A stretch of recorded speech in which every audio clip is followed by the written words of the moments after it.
इचलकरंजी शहरामध्ये दिवसेंदिवस हाणामारीच्या प्रकारात वाढ झाली आहे. अगदी किरकोळ कारणावरून गेल्या 10 ते 15 दिवसांमध्ये हाणामारी होऊन चाकू हल्ल्यासारखे प्रकार झाले आहेत.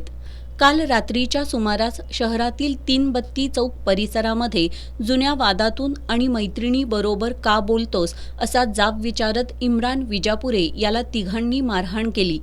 आलोक माने, रोहन लोखंडे आणि अन्य तिघांनी मिळून त्याच्यावर चाकू आणि लोखंडी सळीनं वार केले.